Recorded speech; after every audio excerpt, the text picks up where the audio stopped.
dans le Christ, paix, joie, grâce, amour à chacune de vous, de la part de Dieu notre Père, et au nom de notre Seigneur Jésus-Christ, en ce mardi de la 3e semaine du temps de Pâques.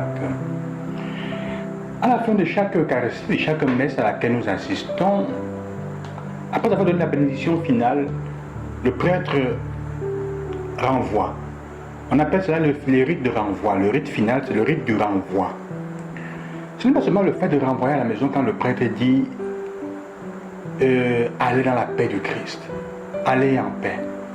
Aujourd'hui, souvent, on ajoute d'autres choses avec la conscience de la raison. On ajoute d'autres choses pour faire comprendre pourquoi est-ce qu'on renvoie. Aller dans la paix du Christ, aller annoncer au monde entier la bonne nouvelle. En fait, c'est ça le sens. Le renvoi, c'est lié à ce que l'évangile aujourd'hui nous fait comprendre. Aujourd'hui, nous célébrons la fête de Saint-Marc, le 25 avril. Nous célébrons la fête de Saint-Marc. Marc n'était pas un apôtre direct. Marc est le collaborateur de Pierre. Donc l'évangile de Marc, en fait, est le récit de Pierre. C'est le récit de Pierre. C'est l'annonce que Pierre fait. Matthieu a écrit, Luc a écrit. Luc écrit un peu en étant proche de Paul et des autres.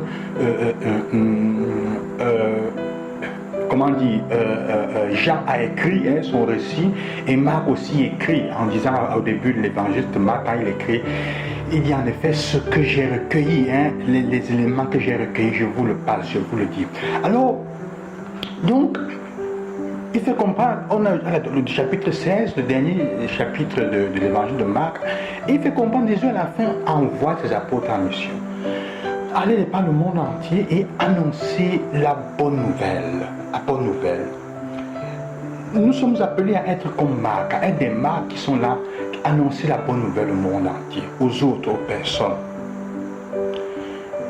Cela demande que nous devenions de bons annonciateurs. Par notre baptême, quand nous recevons le baptême, nous acceptons de devenir des collaborateurs de Christ, des annonciateurs et des annonciatrices de la bonne nouvelle. Quand le Père nous fait comprendre que cette bonne nouvelle est la nouvelle que Jésus est mort et ressuscité pour nous.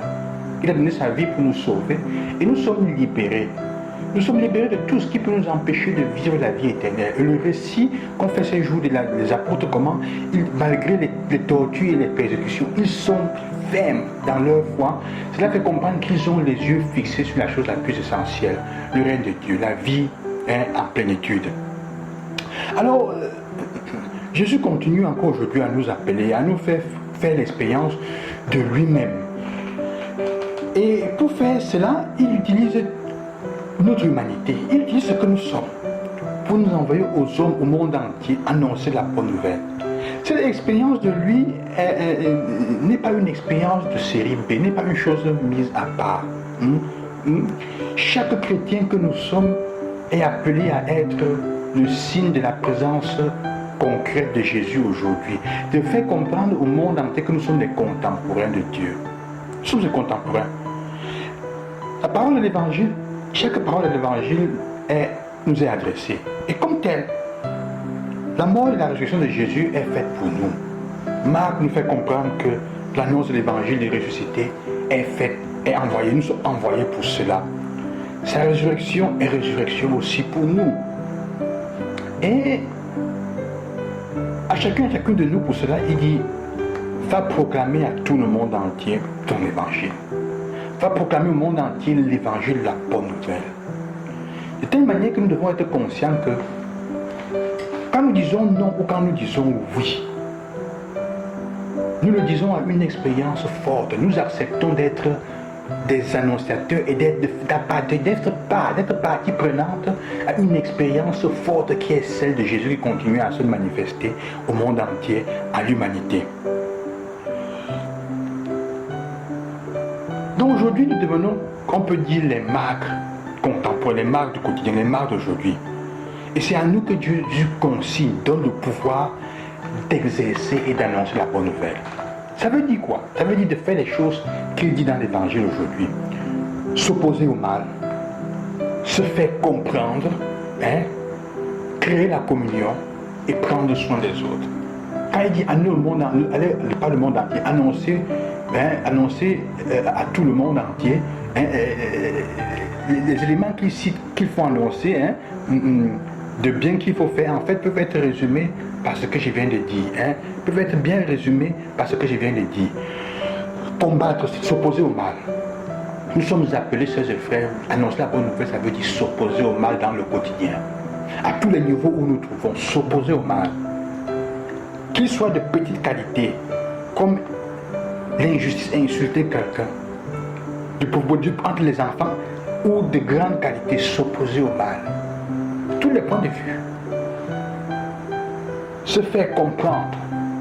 Ça veut dire être clair dans ce que nous disons par rapport à l'explication de la parole de Dieu. Se faire comprendre par notre moyen de vie. On ne doit pas créer les ambiguïtés dans l'annonce de l'évangile.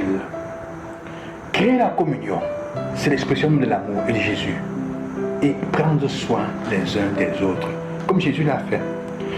Un chrétien devrait être un constant, un miracle constant. Nous sommes appelés à devenir un miracle constant. Non pas parce que nous sommes des magiciens, des prestigitateurs comme on dit, mais parce que nous savons vivre dans le monde sans pour autant laisser que le monde ait jamais la dernière parole.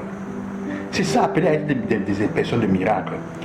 Ou bien encore, il y a une histoire qui est écrite dans notre cœur, dans le cœur des contradictions du monde et qui nous touche vivement. Nous sommes appelés à la vivre. Dieu écrit une histoire de salut.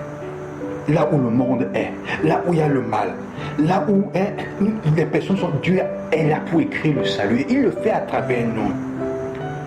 Il le fait à travers nous. Et c'est ce qui arrive quand nous nous mettons au service de cette parole.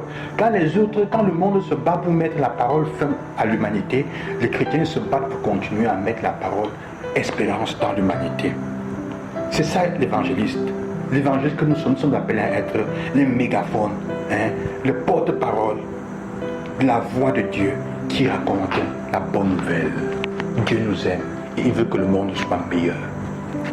Alors dans le monde, aujourd'hui là où tu es, comment est-ce que tu devras être le mégaphone à travers lequel Dieu raconte aux autres la bonne nouvelle et dit une bonne nouvelle, une bonne parole aux gens? Je vous bénis au nom du Seigneur. Loué soit Jésus-Christ et que le ressuscité soit avec vous. À demain.